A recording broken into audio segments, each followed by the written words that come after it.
ഉസ്മാൻ ഇബ്നു അഫ്ഫാൻ റളിയല്ലാഹു തആല അൻഹു വല്ലാത്ത ലജ്ജയുണ്ടായിരുന്ന സ്വഹാബിയാ. സാധാരണ ആൾക്കാരെ പോലെയല്ല ഉസ്മാൻ തങ്ങളുടെ, സാധാരണ സ്വഹാബികളെ പോലെയല്ല.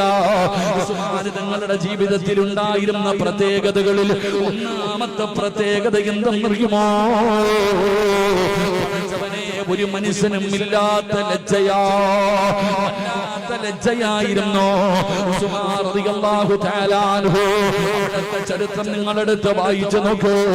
മഹാനായ അഷ്റഫുൽ ഖൽഖ് നബി മുഹമ്മദ് മുസ്തഫ സല്ലല്ലാഹു അലൈഹി വസല്ലമ തങ്ങളുടെ മുന്നിലേക്ക് കടന്നു വന്നിട്ട് അല്ലാഹുവിന്റെ പ്രവാചകൻ സല്ലല്ലാഹു അലൈഹി വസല്ലമ തങ്ങളുടെ കയ്യിൽ പിടിച്ചു ഉസ്മാൻ തങ്ങൾ മുസാഫഹത്ത് ചെയ്യുകയാണ്. അല്ലാഹുവിന്റെ പരിശുദ്ധമായ ദീനിലേക്ക് കടന്നു വന്നു. അല്ലാഹുവിന്റെ പ്രവാചകൻ സല്ലല്ലാഹു അലൈഹി വസല്ലമ തങ്ങളുടെ അവിടുത്തെ കയ്യിൽ പിടിച്ച് മുസാഫഹത്ത് ചെയ്തു. മുസാഫഹത്ത് ചെയ്തതിനു ശേഷം 83 വയസ്സ് വരെയാണ് ഉസ്മാൻ തങ്ങൾ ജീവിച്ചത്. എന്റെ പ്രിയപ്പെട്ട മുസ്ലിമേ, അല്ലാഹുവിന്റെ പ്രവാചകൻ സല്ലല്ലാഹു അലൈഹി വസല്ലമ തങ്ങളുടെ കയ്യിൽ പിടിച്ച ആ കൈയുണ്ടല്ലോ, മുസാഫഹത്ത് ചെയ്ത ആ കൈയുണ്ടല്ലോ, ലോകത്തിന്റെ നേതാവായ അഷ്റഫുൽ ഖൽഖ് നബി മുഹമ്മദ് മുസ്തഫ സല്ലല്ലാഹു അലൈഹി വസല്ലമ തങ്ങളുടെ കയ്യിൽ പിടിച്ച ശറഫാക്കപ്പെട്ട കൈയുണ്ടല്ലോ, ആ കൈ കൊണ്ട് ഉസ്മാൻ തങ്ങള് മരിക്കുന്ന കാലം വരെ തന്റെ ഗുഹ്യഭാഗത്ത് തൊട്ടിട്ടില്ല. അല്ലാഹുവിന്റെ റസൂലിന്റെ കയ്യിൽ പിടിച്ച കൈയാണല്ലോ ആ വലത് കൈ കൊണ്ട് പടച്ചവനെ ഉസ്മാൻ റളിയല്ലാഹു തആല അൻഹു 83ാമത്തെ വയസ്സിലാണ് വഫാത്താകുന്നത്. 83ാമത്തെ വയസ്സിൽ വഫാത്താകുന്നത് വരെ, മരിക്കുന്ന കാലം വരെ അല്ലാഹുവിന്റെ റസൂലിന്റെ കയ്യിൽ പിടിച്ച കൈയുണ്ടല്ലോ, ആ മുസാഫഹത്ത് ചെയ്ത കൈയുണ്ടല്ലോ, ആ കൈ കൊണ്ട് തന്റെ ഗുഹ്യഭാഗത്ത് തൊട്ടിട്ടില്ല. ഉസ്മാൻ തങ്ങളുടെ ഗുണമാ, ഉസ്മാൻ തങ്ങളുടെ ഗുണമാണ്.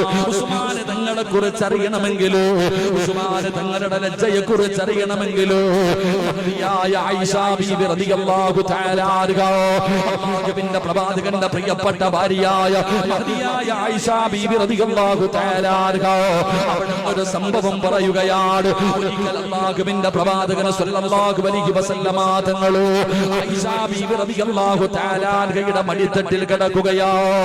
തന്റെ പ്രിയപ്പെട്ട ഭാര്യയുടെ മടിയിൽ അല്ലാഹുവിന്റെ റസൂൽ ഇങ്ങനെ കിടക്കുകയാണ്. ആ സമയമുണ്ടല്ലോ ആയിഷ ബീബി റളിയല്ലാഹു തആല അൻഹ പറയുകയാ, അല്ലാഹുവിന്റെ പ്രവാചകൻ സല്ലല്ലാഹു അലൈഹി വസല്ലമ തങ്ങളുടെ കമീസ് ഉണ്ടല്ലോ, ആ പ്രവാചകന്റെ കമീസ് അല്പം ഇങ്ങനെ പൊങ്ങി നിൽക്കുകയാണ്. ഔറത്ത് വെളിവായിട്ടില്ല, പക്ഷേ കമീസ് അല്പം ഇങ്ങനെ മുകളിലേക്ക് മുന്തി നിൽക്കുകയാ. അല്ലാഹുവിന്റെ പ്രവാചകന്റെ വീടിന്റെ അകത്തേക്ക് ആരാ സലാം പറഞ്ഞുകൊണ്ട് കടന്നു വരുന്നതെന്നറിയുമോ? മഹാനായ സയ്യിദുനാ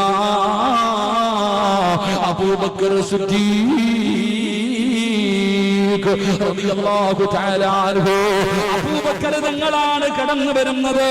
അല്ലാഹുവിന്റെ റസൂൽ അതുപോലെ തന്നെ കിടക്കുകയാണ്. ആയിഷ ബീബിയുടെ മടിത്തട്ടിൽ കിടക്കുകയാണ്. പ്രിയപ്പെട്ട ഭാര്യയുടെ മടിത്തട്ടിൽ കിടക്കുകയാണ്. അല്ലാഹുവിന്റെ പ്രവാചകൻ ആ കമീസ് പോലും നേരെയിട്ടില്ല. ആ കമീസ് പോലും അല്ലാഹുവിന്റെ പ്രവാചകൻ അവിടെ നിന്ന് നേരെയിട്ടില്ല. അബൂബക്കർ സിദ്ദീഖ് കടന്നു വന്നു. അല്ലാഹുവിന്റെ പ്രവാചകന്റെ ചാരത്ത് വന്നിരുന്ന് കാര്യങ്ങൾ പറയുകയാ. അവിടെ ഇരുന്ന് പരസ്പരം സംസാരിച്ചു. അബൂബക്കർ തങ്ങൾ സലാം പറഞ്ഞ് ഇറങ്ങി പോവുകയാ. അബൂബക്കർ തങ്ങൾ സലാം പറഞ്ഞ് ഇറങ്ങി പോവുകയാ. പടച്ചവനെ, രണ്ടാമത് കടന്നു വരുന്നതാരാ? മഹാനായ സയ്യിദുനാ ഉമർ ഇബ്നുൽ ഫാറൂഖ്, ഖത്താബിന്റെ മകനായ ഉമറാണ് കടന്നു വരുന്നത്. അല്ലാഹുവിന്റെ പ്രവാചകൻ അപ്പോഴും എഴുന്നേറ്റില്ല. നബി അതുപോലെ കിടന്നു. ആയിഷ ബീവിയുടെ മടിത്തട്ടിൽ കിടന്നു. അല്ലാഹുവിന്റെ പ്രവാചകന്റെ കമീസ് പ്രവാചകൻ നേരെയിട്ടില്ല, അതുപോലെ തന്നെ കിടക്കുകയാ. പടച്ചവനെ, ഉമർ തങ്ങളും അടുത്തു വന്നു. അല്ലാഹുവിന്റെ പ്രവാചകൻ സല്ലല്ലാഹു അലൈഹി വസല്ലമ തങ്ങളുടെ ചാരത്ത് വന്നു. പരസ്പരം സംസാരിക്കുകയാണ്. ഉമർ തങ്ങളും സലാം പറഞ്ഞ് പിരിയുകയാ. പക്ഷേ മൂന്നാമനായ കാവലായിട്ട് കടന്നു വരുന്നത് ആരെന്നറിയുമോ? മഹാനായ സയ്യിദുനാ ഉസ്മാൻ ഇബ്നു അഫ്ഫാൻ റളിയല്ലാഹു തആല അൻഹു. ഉസ്മാൻ തങ്ങളാണ് കടന്നു വരുന്നത്. ഉസ്മാൻ തങ്ങളാണ് സലാം പറഞ്ഞത്. അല്ലാഹുവിന്റെ പ്രവാചകൻ അവിടുന്ന് എഴുന്നേൽക്കുകയാണ്. തന്റെ കമീസ് നേരെ ഇടുകയാണ്. തുറന്നു കിടക്കുന്ന കമീസ് പ്രവാചകൻ നേരെ ഇടുകയാ. അല്ലാഹുവേ, ഉസ്മാൻ തങ്ങൾ കടന്നു വന്നു. പ്രവാചകന്റെ മുന്നിൽ സലാം പറഞ്ഞു. റസൂലുള്ളാഹി തങ്ങളുടെ മുന്നിൽ ഇരുന്ന് സംസാരിച്ചു. ഉസ്മാൻ തങ്ങൾ ഇറങ്ങി പോകുമ്പോ മഹദിയായ ആയിഷ ബീവി റളിയല്ലാഹു തആല അൻഹ അവിടുന്ന് അല്ലാഹുവിന്റെ പ്രവാചകനോട് ചോദിക്കുകയാ, നബിയേ, യാ റസൂലല്ലാഹ്, അല്ലാഹുവിന്റെ നബിയേ, എന്റെ വാപ്പ കടന്നു വന്നപ്പോൾ നിങ്ങൾ വസ്ത്രം നേരെയിട്ടില്ല. എന്റെ ഉപ്പ കടന്നു വന്നപ്പോ കിടന്നതുപോലെ നിങ്ങൾ കിടന്നല്ലോ. നിങ്ങൾ കടന്നു വന്നപ്പോ ഖത്താബ് കടന്നു വന്നപ്പോഴും നിങ്ങൾ അതുപോലെ തന്നെ കിടന്നല്ലോ. ഉസ്മാൻ കടന്നു വന്നപ്പോ ഉസ്മാൻ ഇബ്നു അഫ്ഫാൻ റളിയല്ലാഹു തആല അൻഹു കടന്നു വന്നപ്പോൾ എന്തുകൊണ്ടാണ് എഴുന്നേറ്റത്, വസ്ത്രം നേരെയിട്ടത്? ആ സമയത്ത് അല്ലാഹുവിന്റെ പ്രവാചകൻ പറഞ്ഞു, ആയിഷ, ഉസ്മാന് വല്ലാത്ത ലജ്ജയാ, ഉസ്മാനിന് വല്ലാത്ത ലജ്ജയാ, ഉസ്മാനിന് അത് ഇഷ്ടപ്പെടില്ലല്ലോ. അതുകൊണ്ടാണ് ഞാൻ എന്റെ കമീസ് പോലും നേരെ ഇട്ടതെന്ന് അല്ലാഹുവിന്റെ പ്രവാചകൻ സല്ലല്ലാഹു അലൈഹി വസല്ലമ തങ്ങൾ അവിടുന്ന് പറഞ്ഞു കൊടുക്കുമ്പോ മലക്കുകൾ പോലും ലജ്ജിച്ച് തലതാഴ്ത്തിയ സ്വഹാബിയാ മഹാനായ സയ്യിദുനാ ഉസ്മാൻ ഇബ്നു അഫ്ഫാൻ റളിയല്ലാഹു തആല അൻഹു.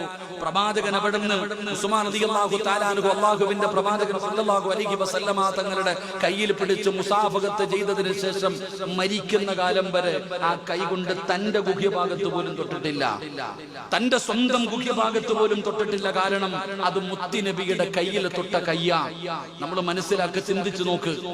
അല്ലാഹുവിന്റെ പ്രവാചകൻ സല്ലല്ലാഹു അലൈഹി വസല്ലമ തങ്ങൾ പോലും അബൂബക്കർ തങ്ങൾ വന്നപ്പോഴും ഉമർ തങ്ങൾ വന്നപ്പോഴും കടന്നിരുന്ന പ്രവാചകൻ സല്ലല്ലാഹു അലൈഹി വസല്ലമ തങ്ങൾ ഉസ്മാൻ തങ്ങൾ വന്നപ്പോൾ എഴുന്നേറ്റു, വസ്ത്രം നേരെയിട്ടു. എന്നിട്ട് പറഞ്ഞു കൊടുത്തത് ഉസ്മാൻ അത് ഇഷ്ടമല്ല, ഉസ്മാനിന് വല്ലാത്ത ലജ്ജയാ. എന്റെ പ്രിയപ്പെട്ട സഹോദരങ്ങളെ, ഉസ്മാൻ റളിയല്ലാഹു തആല അൻഹുവിന്റെ ചരിത്രം ഞാൻ പറയുമ്പോൾ നമുക്കില്ലാതെ പോയതും ആ ലജ്ജ തന്നെയാണ്. അല്ലാഹു നമ്മളെ കാക്കുമാറാകട്ടെ. നമുക്ക് ലജ്ജയെ കുറിച്ചുള്ള ചിന്തയില്ല. എന്റെ പ്രിയപ്പെട്ടവരെ, നമ്മൾ അതിനെ കുറിച്ച് ചിന്തിക്കുന്നില്ല. അതിന്റെ ഭവിഷ്യത്തുകളെ കുറിച്ച് നമ്മൾ ആലോചിക്കുന്നില്ല. ആർക്കാ ഇന്ന് ലജ്ജയുള്ളത്? ആണിനുമില്ല, പെണ്ണിനുമില്ല. എന്റെ പ്രിയപ്പെട്ട സഹോദരങ്ങളെ, പെണ്ണുങ്ങളുടെ വസ്ത്രധാരണകളെ കുറിച്ച് നാം ഒന്ന് ചിന്തിച്ചു നോക്ക്. നമ്മുടെ ഉമ്മ, പ്രായമുള്ള ഉമ്മ, മുടി നരച്ചുപോയ ഉമ്മ, രോഗങ്ങൾ പിടിച്ചിരിക്കുന്ന ഉമ്മ, ആ ഉമ്മ പോലും നേരെ ഔറത്ത് മറയ്ക്കാത്ത കാലം. മംഗലാപുരത്തിന്റെ ടൗണുകളിലൂടെ കടന്നു പോകുമ്പോ വയതിന്റെ സദസ്സിലേക്ക് കടന്നു വന്നിട്ട് പോലും നേരെ ഔറത്ത് മറയ്ക്കാത്ത പെണ്ണുങ്ങളും ആണുങ്ങളുമില്ലേ?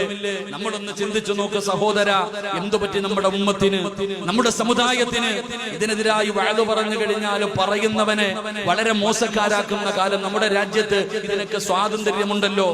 ഇന്ന് എവിടെയെങ്കിലും മനസമാധാനത്തോടുകൂടി ഏതെങ്കിലും ഒരു സ്ഥലത്ത് നമുക്ക് കടന്നു പോകാൻ കഴിയുന്നുണ്ടോ?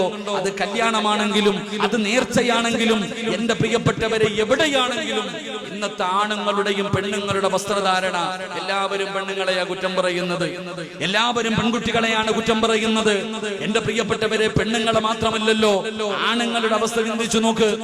എന്റെ പ്രിയപ്പെട്ട സഹോദരങ്ങളെ, പ്രായം ചെന്നവരുടെ അവസ്ഥ ചിന്തിച്ചു നോക്ക്. മുട്ടുപൊക്കിളിന്റെ ഇടയിലുള്ള സ്ഥലം ഔറത്താണെന്നറിയാത്ത ഏതെങ്കിലും ഒരു മഖ്ലൂഖുണ്ടോ? നമ്മൾ ചിന്തിച്ചു നോക്ക്. എല്ലാവർക്കും അറിയാം മുട്ടുപൊക്കിളിന്റെ ഇടയിലുള്ള ഭാഗം ആണുങ്ങളുടെ ഔറത്താ. ആണുങ്ങളുടെ ഔറത്താണെന്നറിയാത്ത ഏതെങ്കിലും ഒരു ഇൻസാനുണ്ടോ? ഇവിടെ എന്റെ പ്രിയപ്പെട്ട സഹോദരങ്ങളെ, നമ്മൾ ചിന്തിച്ചു നോക്കണം. ഇവിടെ പിന്നെ മുണ്ടെടുക്കാത്തവര് വളരെ കുറവ്, എല്ലാം പാന്റ് തന്നെ ഇട്ടിരിക്കണേ.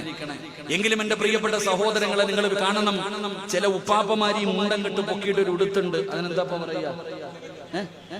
ഒരു കെട്ടങ്ങിട്ട് അടി കിടക്കണ അണ്ടർവെയർ വരെ വെളിയിൽ കാണാം. വാപ്പ ഇങ്ങനെ അങ്ങോട്ട് പൊക്കി ഉടുത്തിട്ട് റോഡിൽ കൂടെ പോകുമ്പോഴും തുടക്കി ഇങ്ങനെ അടിച്ചോണ്ടാ പോണ. കണ്ടോ കണ്ടോ, ഇറച്ചിക്കടയിൽ പോത്തിന്റെ കാല് തൂക്കിയിട്ടിരിക്കണ പോലെ തന്റെ കാലിന്റെ തുട പരസ്യമായി കാണിച്ചുകൊണ്ട് നടക്ക, പരസ്യമായിട്ട് കണ്ടോളാൻ. എന്റെ പെൺകുട്ടികളെ ഞാൻ പറയുന്നില്ല, അവരൊന്നും ഞാൻ പറയൂല. അല്ലാഹുവേ ഈമാൻ കൊടുക്കുമാറാകട്ടെ. ഞാൻ ചിന്തിച്ചു നോക്ക്, എന്തിനാ ചെറുപ്പക്കാരാ പ്രായമുള്ളവരുടെ കാര്യം പറയുന്നത്? പ്രായമുള്ള വാപ്പ മുണ്ടുടുത്തിയാൽ അങ്ങനെയാണെങ്കിൽ അള്ളാഹുവിന്റെ പള്ളിക്കകത്ത് നിസ്കരിക്കാൻ വരുന്ന ചെറുപ്പക്കാരന്റെ തുട കീറിയിട്ടിരിക്കുക. കണ്ടോ, ജീൻസിന്റെ പാന്റ് എന്താണ് ബാക്ക് ഭാഗം കൂടെ കീറിയിട്. പൈസ കൊടുത്ത് കീറുന്ന പാന്റ് വാങ്ങിയിട്ട് ഔറത്ത് വെളിയിൽ കാണിച്ചുകൊണ്ട് നടക്കുന്ന ചെറുപ്പക്കാർ. അതൊക്കെ ഫാഷനായി പോയില്ലേ? ഇതൊക്കെ ഫാഷനായി പോയി.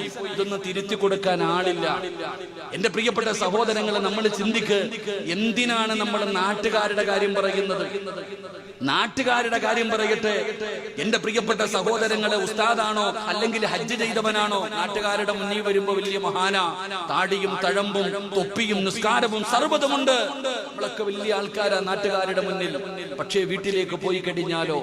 റസൂലുള്ളാഹി സ്വല്ലല്ലാഹു അലൈഹി വസല്ലമ തങ്ങൾ പറഞ്ഞു, എന്റെ പ്രിയപ്പെട്ടവരെ, ഖിയാമത്ത് നാൾ സംഭവിക്കുകയില്ല. റസൂലുള്ളാഹി തങ്ങൾ പറഞ്ഞു, വലിയ വലിയ ആൾക്കാര്, ജനങ്ങൾ ആദരിക്കുന്ന ഹാജിയാർ എന്ന് പറഞ്ഞ കൈ പിടിക്കും. വലിയ വലിയ ഹാജിയാക്കന്മാർ, ജമാഅത്തിന്റെ പരിപാലന സമിതിയുടെ ഉന്നതമായ പദവികളിൽ ഇരിക്കുന്നവർ, എല്ലാവരും ആദരിക്കുകയും ബഹുമാനിക്കുകയും ചെയ്യുന്നവർ അവരവരുടെ വാഹനങ്ങളിൽ വന്നിറങ്ങും. ഒരു വണ്ടി വന്ന് പള്ളിയുടെ മുന്നിൽ നിൽക്കും, ഒരു വണ്ടി വന്ന് ആഡിറ്റോറിയത്തിന്റെ മുന്നിൽ നിൽക്കും. ഫ്രണ്ടിലെ സീറ്റിൽ നിന്ന് താടി വെച്ച ജുബ്ബയും തൊപ്പിയും ഇട്ട ഹാജിയാര് ഡോറ് തുറന്ന് വെളിയിലേക്ക് ഇറങ്ങും. പക്ഷേ പുറകിൽ നിന്നിറങ്ങുന്ന ഭാര്യ, അവളുടെ അടിവയറ് വെളിയിൽ കാണാം. തന്റെ മക്കളിട്ടിരിക്കുന്ന വസ്ത്രം. ഇങ്ങനെ ഒരു കാലം വരാതെ ലോകം അവസാനിക്കില്ല എന്ന് നബി മുഹമ്മദ് മുസ്തഫ സല്ലല്ലാഹു അലൈഹി വസല്ലമ തങ്ങൾ പറയുമ്പോൾ, എന്റെ പ്രിയപ്പെട്ടവരെ, നമ്മൾ ചിന്തിക്കണം, എന്തുകൊണ്ടാണ് ഇത്രയും വ്യക്തമായ രീതിയിൽ ഞാൻ പറയാനുള്ള കാരണം? പുറത്തേക്ക് ഇറങ്ങുമ്പോൾ നമ്മളെല്ലാം ശരീരം മറയ്ക്കും. പുറത്തേക്ക് ഇറങ്ങിക്കഴിഞ്ഞാൽ ഫർദ, ഹിജാബ്, എന്താ എല്ലാരും. എന്റെ പ്രിയപ്പെട്ട സഹോദരങ്ങളെ, എങ്കിലും നമ്മുടെ വീടിനകത്ത് നടക്കുന്ന അവസ്ഥ